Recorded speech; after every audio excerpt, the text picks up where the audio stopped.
Hello, darlings. Thank you for clicking into this once more. I am here to offer another poetry reading. This one by the poet, probably a little bit more familiar to many of you than some of my other more international selections. This one is titled, I don't know why I introduced the work that way. The poet who I'm reading today is Bhanu Kapil, and from her work Ban and Banlieue, out of Nightboat Books.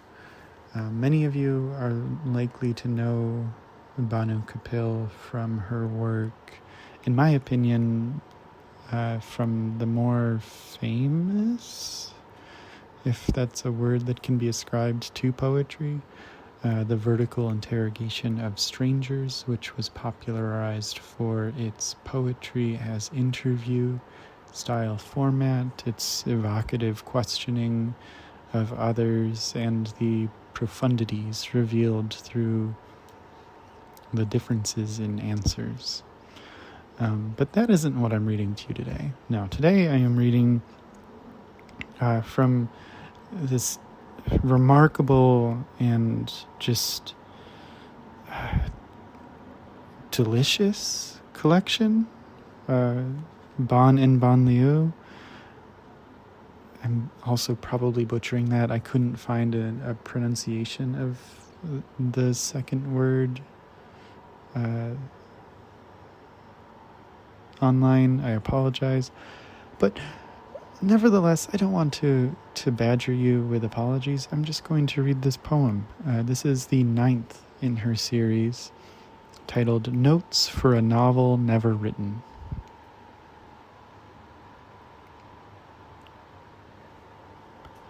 Ban dreams of being eaten alive by wolves. Ban has tickets from the West End and playbills that will surely be worth something someday. Are those 2 words? Someday. Tucked into a suitcase, or sent in a crate, this pure banality, the sending of household supplies by freight, is an emigrant act, a form of nudity, and not a novel-length account. Notes.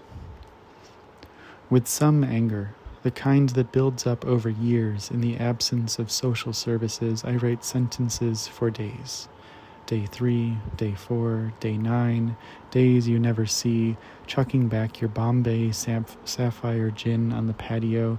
Define patio. You could be naked out back and no one would see. Nobody.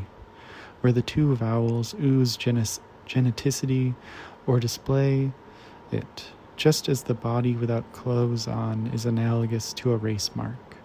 I asked my 9-year-old son why he wore his t-shirt to the outdoor pool. He said, "Mom, I think there might be some racists here." I wanted to tell him, honey. Ban is lying in the dirt, all sticky from her ice. Ban is alone in a cafe as an adult, dispersing the gazes of others with nothing more than a pen and cup of coffee. She's in India, always India, where cafe culture varies region by region to be almost non-existent. In the part she is from, where she is, in a Sector 17 cafe, writing in a place where everyone else is eating a quick breakfast, like a tourist or office worker, or the boss, taking his time and even smoking a rolled-up cigarette as he drinks his chai, staring hard at Ban. When she stops writing, "Yes, ma'am, cold coffee?" Ban licks the foam off her spoon, then bends her head to the page again. But what is she writing? In my own way, from this wet perch, 1 foot chained to the cage, I am staring too. A parrot, a shabby, vivid bird pecking at her words. In times of great freedom, when the writing comes, I fly back to my own writing with what she knows. This is another reason not to write novels, or read. To summarize, I don't want to have sex ever again in my life. I don't want it if it means partnering with a white man. A man who takes your polka-dotted dress from you and puts it on, or leaves it on the brown plastic tray with the remnants of breakfast outside the door for a late morning cleanup. Why, in fact, would anyone disrobe with such casual proficiency, then lie down like that, with their legs and arms in the air, like a baby? Why would a person get naked for a person with whom you do not share culture? Bon. But if Bon is a fundamentalist, if Bon converts at some point to the radical ideal of the body as somehow untouchable, the very thing you cannot reach, then at some point she'll have to take off her kit. Sometimes I see Bon in the dirt of the place she is from. Bon lying down on a sidewalk in London, without resistance, beneath the ivy, at night, like bones before they are bones, like eyes in the time that follows talking.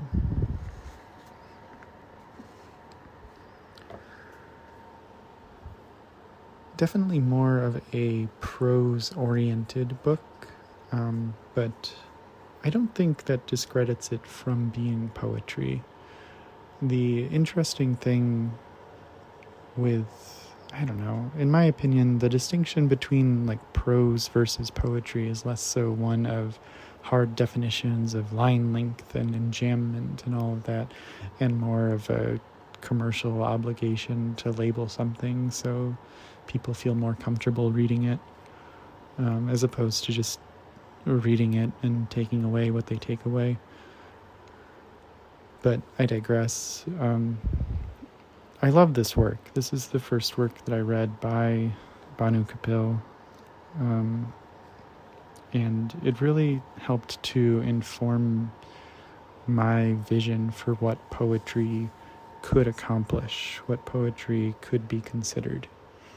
That poem in particular, I think, is so cheeky for a number of reasons, both from like the subject level of what it is that the poem is writing about, sex and desire and perception, but also cheeky on the level of this is in a book of poetry labeled, notes toward a novel, and then talks about not wanting to read, and talks about never writing a novel, talks about never wanting to be seen again. I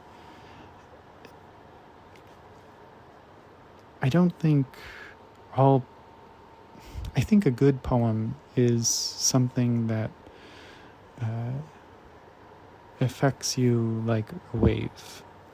It reaches toward you, and you might immediately latch onto a phrase or an image that just is really striking, and maybe on a second read you pay attention to a whole stanza together, and that stanza is creating an entirely different feeling from the original phrase that you highlighted and underlined and wrote in a journal and thought about getting tattooed on your ribs, but then you were like, oh, the ribs are kind of painful, so what if I get it tattooed on my foot? And then you're like, why would I get poetry tattooed on my foot? Because I don't even really show my foot too often, and poetry is meant to be read, so then I'd have to walk around without socks on. I think what Bhanu Kapil accomplishes is an inconsistency that borderlines toward the miracle.